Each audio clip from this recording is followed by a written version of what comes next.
La Inquisición española es uno de los capítulos más sombríos de la historia de Europa y su influencia se extendió por siglos, dejando cicatrices profundas en la sociedad española y en el mundo entero. Esta institución fue establecida en 1478 por los reyes católicos Isabel de Castilla y Fernando de Aragón, con la aprobación papal, y su misión principal era mantener la unidad religiosa en el reino recién unificado de España. En el contexto de la Reconquista, un proceso que había durado casi 8 siglos y que culminó con la toma de Granada en 1492, el Reino de España había absorbido a miles de musulmanes y judíos, quienes, tras ser forzados a convertirse al cristianismo, se convirtieron en un objeto de desconfianza y persecución.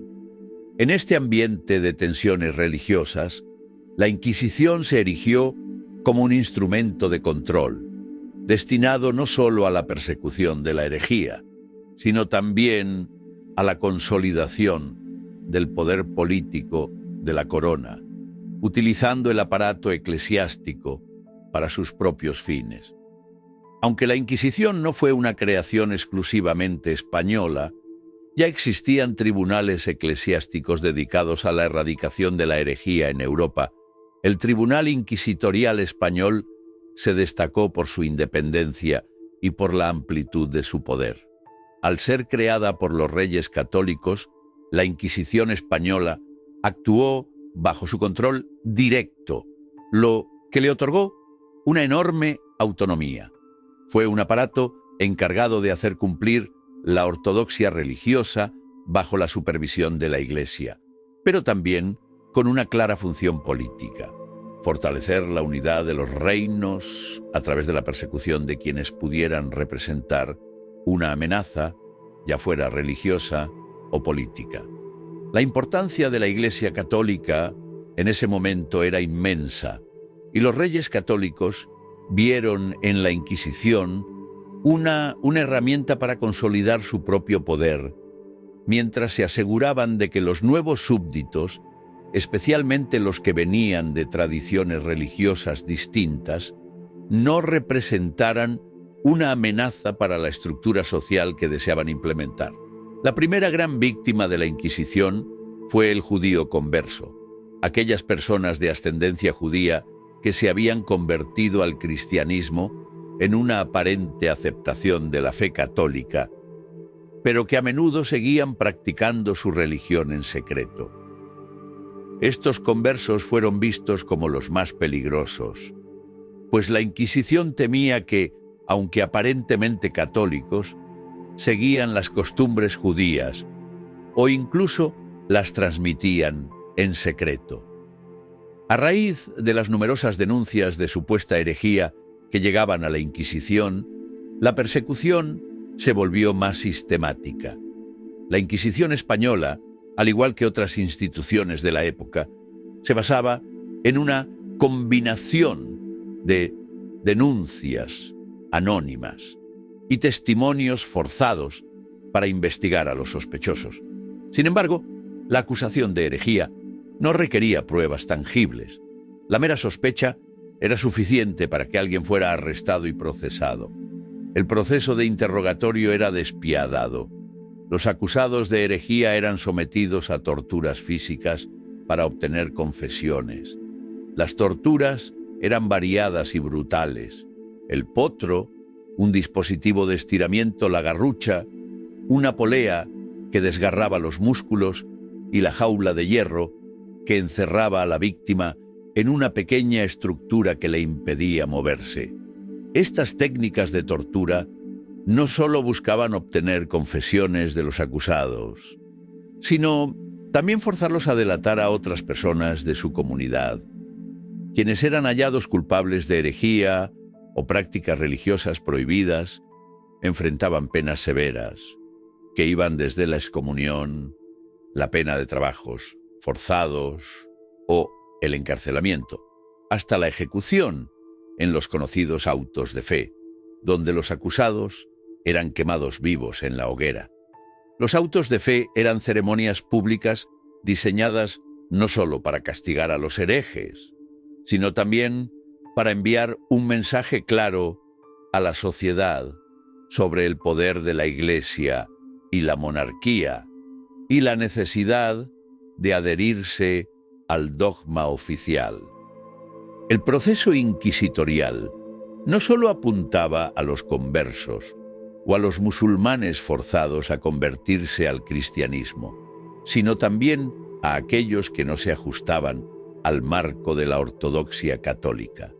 Los protestantes de Europa, que se alzaban contra las doctrinas de la Iglesia, fueron una gran amenaza para la unidad religiosa de España, por lo que la Inquisición también persiguió a aquellos con ideas protestantes.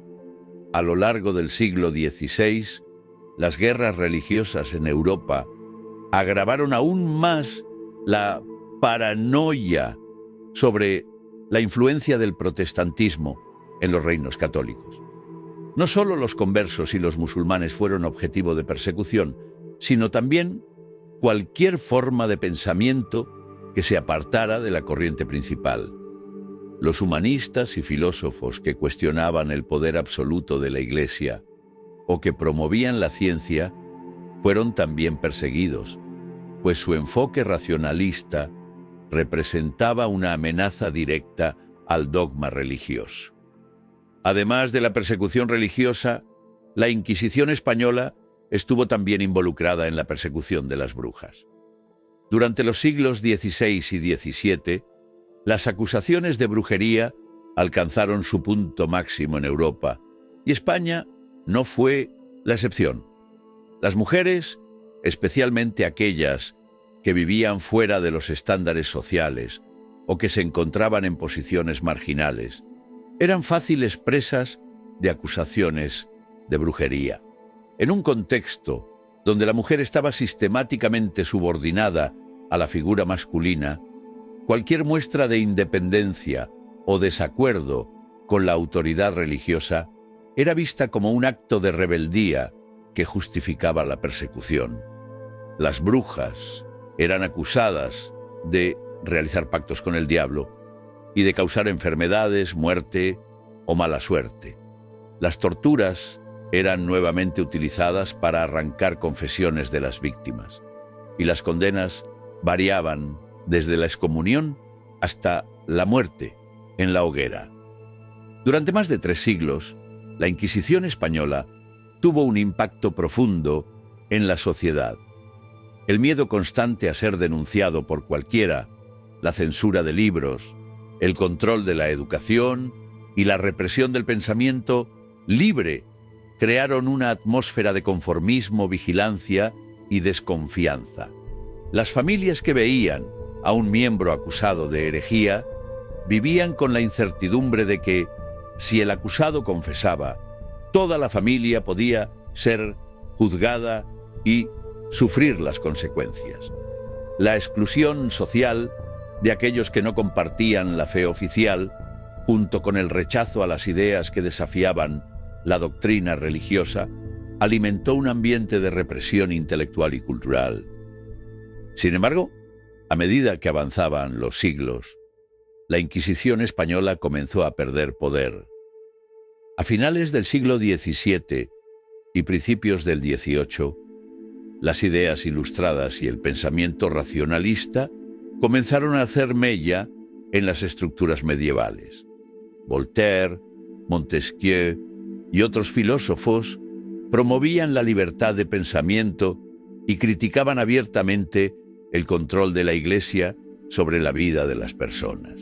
La Inquisición, que durante tanto tiempo había defendido la ortodoxia religiosa, se vio deslegitimada ante las nuevas corrientes de pensamiento. La Revolución Francesa de 1789 y las reformas de los Borbones en España durante el siglo XVIII, bajo el reinado de Carlos III, aceleraron la desaparición de la Inquisición, que fue finalmente abolida en 1834. El legado de la Inquisición española sigue siendo un tema de reflexión profunda.